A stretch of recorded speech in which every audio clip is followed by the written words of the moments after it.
नीले जंगल में एक हंसता मुस्कुराता हाथी सबको तंग कर रहा था, लेकिन किसी ने भी उसका कुछ नहीं बिगाड़ा। फिर एक दिन एक नन्ही सी चींटी ने ऐसी चुपचाप चाल चली कि सब कुछ बदल गया। आखिर चींटी ने क्या सोचा था और हाथी की सूंड में ऐसा क्या हुआ जिससे उसकी दुनिया ही हिल गई? यह जंगल की एक ऐसी कहानी है जिसमें ताकतवर कमजोर के सामने बेबस हो जाता है। नीले जंगल की सुबह बहुत प्यारी थी। हल्की हल्की धूप पत्तों से छनकर जमीन पर पड़ रही थी। चींटी अपने सिर पर चने का एक दाना रखे धीरे धीरे अपने घर की तरफ जा रही थी। वह थकी हुई थी लेकिन खुश थी। उसने मन में सोचा, आज बड़ी मुश्किल से एक दाना मिला है, लेकिन कोई बात नहीं, अब कुछ दिन खाने की चिंता नहीं करनी पड़ेगी। उसी समय रामू हाथी हंसता हुआ मजे से चलता हुआ वहां आ गया। वह बहुत खुश था और कह रहा था, वाह, आज की सुबह कितनी अच्छी है, बड़ा मजा आ रहा है। जैसे ही उसने चींटी को देखा, उसने उसका चने का दाना उठाया और अपने मुंह में डाल लिया। चींटी हैरान रह गई। वह कुछ नहीं बोली, बस दुख से हाथी को देखती रही। हाथी हंसा और कहने लगा कि चूंकि चींटी को दाना उठाने में मुश्किल हो रही थी, इसलिए उसने मदद के तौर पर दाना खा लिया। फिर वह जोर जोर से हंसता हुआ वहां से चला गया। चींटी गुस्से से दांत पीसती रही, लेकिन कुछ नहीं बोली। कुछ देर बाद एक पेड़ पर टीनू चिड़िया अपने बच्चे के साथ घोंसला बना रही थी। बच्चा एक डाली पर बैठा था और मां घोंसले के अंदर लकड़ी की एक छोटी टहनी रख रही थी। जब वह आखिरी टहनी घोंसले में रख चुकी तो खुश होकर बोली, बस अब हमारा नया घर बन गया है, आओ बेटा अंदर आकर बैठो। चिड़िया का बच्चा खुश होकर घोंसले में आ गया और बोला कि घोंसला बहुत आरामदायक है। दोनों मां बेटा खुशी से चहचहाने लगे। अचानक घोंसला हिलने लगा। बच्चा घबरा गया और मां से पूछा कि ऐसा क्यों हो रहा है।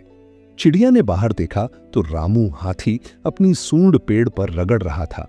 चिड़िया ने ऊंची आवाज में कहा कि वह ऐसा न करे वरना घोंसला गिर जाएगा, मगर हाथी ने कहा कि उसकी सूंड में बहुत खुजली हो रही है, अगर वह न रगड़े तो उसे बहुत दर्द होगा। उसने बात को अनसुना कर दिया और पेड़ को जोर जोर से हिलाता रहा। पेड़ हिलता रहा और घोंसला एक ओर हो गया। जैसे ही चिड़िया अपने बच्चे को बाहर निकालने लगी, घोंसला नीचे गिरकर टूट गया। चिड़िया परेशान हो गई और रामू हाथी हंसता हुआ चला गया। शाम को कुछ जानवर तालाब के पास जमा हुए। सब एक दूसरे से शिकायत कर रहे थे। एक जानवर ने कहा कि रामू ने उसका खाना चुरा लिया था और 3 दिन उससे काम करवाया। दूसरे ने कहा कि उसने इतनी मेहनत से घोंसला बनाया था, मगर हाथी ने पेड़ हिलाकर सब कुछ बर्बाद कर दिया। सब रामू की बुराई कर रहे थे। तब चींटी चुपचाप कुछ सोचने लगी। फिर वह बोली, अगर सूंड में खुजली न मिटाई गई तो वह दर्द से पागल हो जाएगा। यह कहकर वह हल्के से मुस्कुराई। रात को जब रामू हाथी अपनी गुफा में गहरी नींद में सो रहा था, चींटी वहां पहुंची। वह चुपचाप उसके पास गई और उसकी सूंड में घुस गई। उसके साथ और चींटियां भी थीं। सबने धीरे धीरे अपनी चालाकी दिखाई।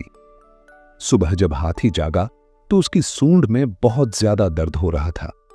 वह तड़पने लगा और जोर जोर से चिल्लाने लगा। उसकी आवाज सुनकर जंगल के सब जानवर वहां आ गए। किसी ने पूछा, क्या हुआ? हाथी ने कराहते हुए कहा, मेरी सूंड में बहुत दर्द हो रहा है। अब उसे चींटी की बात याद आ गई। वह दौड़ता हुआ टीनू चिड़िया के पास गया और बोला कि वह उसका नया घोंसला बनाएगा। फिर उसने बड़ी मेहनत से नया घोंसला बनाया। जब घोंसला तैयार हो गया तो उसने उसे पेड़ पर रख दिया और कहा कि अब वह उसे माफ कर दे। सब जानवर हैरान रह गए कि रामू हाथी बदल गया है। हाथी को भी लगा कि शायद उसके अच्छे काम की वजह से ही उसका दर्द खत्म हुआ है। अगली सुबह सारे जानवर तालाब के पास जमा थे। रामू हाथी भी वहां आया और पानी पीने लगा। सब उससे खुशी से मिले और कहने लगे कि अब वह बहुत अच्छा हो गया है। रामू ने कहा कि वह अब बुरे काम नहीं करेगा, क्योंकि अच्छे काम करने से दिल को सुकून मिलता है। यह सुनकर सब जानवर चींटी की तरफ देखकर मुस्कुराने लगे। चींटी ने भी शरारत से एक आंख मारी। जंगल में एक बार फिर खुशी और शांति छा गई।